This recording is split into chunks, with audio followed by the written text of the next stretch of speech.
RJ Russell ভোট.com YouTube channel. এই ইউটিউবে চ্যানেলে আপনাদের সবাইকে স্বাগত জানাচ্ছি। আমি রাসেল। আশা করছি আপনারা সবাই ভালো আছেন এবং ভালো দলে আছেন। আপনারা ভালোবাসেন বলেই প্রতিবার রাত 11:59 আমরা ফিরে আসি এই ইউটিউব চ্যানেলটিতে। আমরা চাই আপনারা প্রতিনিয়ত জেনে যান কোন ঘটনাটা শোনাবো আপনাদেরকে, আর সেই জন্যই আমাদের চ্যানেলটা সাবস্ক্রাইব করুন। আর আমাদের ঘটনাগুলি ভালো লাগলে লাইক দিন, কমেন্ট করুন আর শেয়ার করুন। আর সেই সাথে আপডেট পেতে আমাদের চ্যানেলটি সাবস্ক্রাইব করুন। আশা করছি আজকের এপিসোডটি ভালো লাগবে আপনাদের।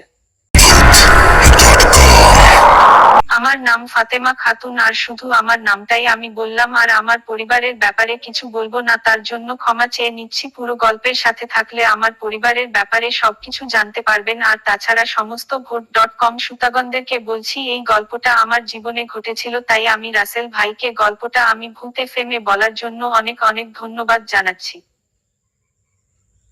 গল্পটা শুরু করার আগে আমি এই গল্পটা আমার জীবনের প্রথম বলছি, তাই জন্য যদি ভুল প্রাপ্ত হয়ে থাকে আমাকে ক্ষমা করে দেবেন। সকালটা খুব মিষ্টি লাগছে। মৃদু রোদটা সকালের সৌন্দর্যকে যেন আরো বাড়িয়ে দিল। ইদানিং খুব সকালেই ঘুমটা ভেঙে যায়। কেন ভাঙে তা জানি না। আমি এত সকালে ওঠার মতো মেয়ে না। বিছানায় শুয়ে ফেসবুকের নিউজ ফিডে ঘোরাঘুরি করছি। হঠাৎ একটা ভুতুড়ে গল্পে চোখটা আটকিয়ে গেল। গল্পটা খুবই ভয়ঙ্কর ছিল। একজন ভূতের গল্প লেখকের উপর এক অশরীরী রূহ ঢুকে তার নিজ পরিবারকেই সে খুন করে, তাও আবার স্বাভাবিক ভাবে না। প্রত্যেককে খুন করার পর তার হৃৎপিণ্ড বের করে টেবিলে সাজিয়ে রাখবে এবং সেগুলো সে খাবে। গল্পটা পড়তে এক ধরনের ঘৃণা লাগতে লাগলো ভূতের উপর। কি বিচ্ছিরি ভূত! ঠিক তখনই দরজার ও পাশ থেকে মায়ের ডাক পড়ল। কি রে তাকসিন, উঠবি না? আমি চুপ। ঘড়ি দেখেছিস? 11টা বাজে আর এই মহারানী এখনো ঘুমাচ্ছে। ও মা, 11টা বেজে গেল। ঘড়িতে তাকিয়ে দেখি কই, মাত্র তো 10টা বাজে। ভুলেই গেছিলাম মায়ের যে ঘুম ভাঙানোর সময় 1 ঘন্টা বাড়িয়ে বলার অভ্যাস আছে। যাই হোক, মোবাইল চার্জে দিয়ে উঠে পড়লাম। ব্রাশ করতেছি আর আম্মুর ভাষণ শুনতেছি। দেখবনি বিয়ের পর কিভাবে এত ঘুমাস? আরে মা, আমি তো বিয়েই করব না। আম্মু এসে কান মলা দিয়ে বলল, দেখা যাবে কিভাবে বিয়ে না করিস। আমি যদি বিয়ে করিও এমন ছেলেকে করব যে ঘরের সব কাজ করবে। সকালে উঠে নাস্তা রেডি করে আমাকে খাইয়ে দিয়ে অফিসে যাবে। দুপুরে থতমত খেয়ে গেলাম। আসবি দুপুরে রান্নার জন্য? অট্ট হাসি দিয়ে, দুপুরে কি করবি? স্বামীজিকে অফিস থেকে টেনে নিয়ে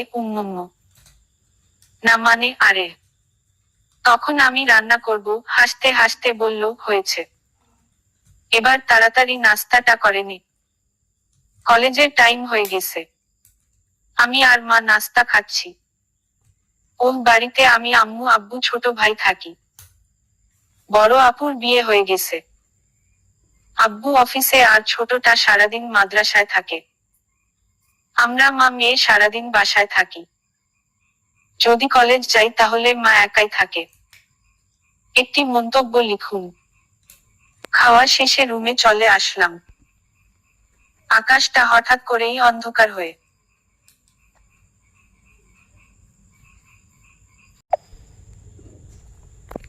গেল। হয়তো বৃষ্টি আসবে। মা তাড়াহুড়ো করে এসে বলে, তাকসিন, এক্ষুনি ছাদ থেকে কাপড়গুলো নিয়ে আয়। মা, আমি আজ কলেজে যাব না বলেই ছাদে দৌড় দিলাম।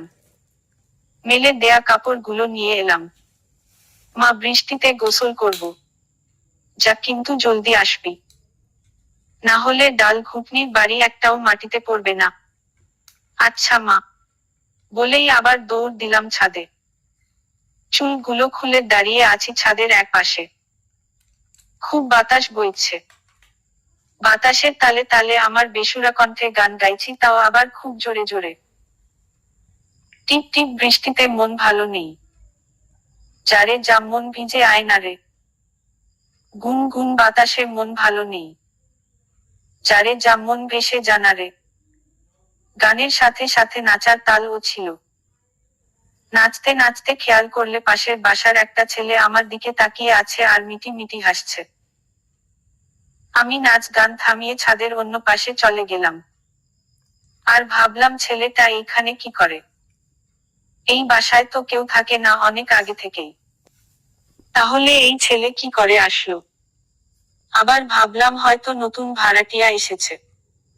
যাকগে, আমার কি। কথাটা কাটিয়ে দিলাম আর আফসোস করতে লাগলাম এখনো বৃষ্টিটা পড়ল না।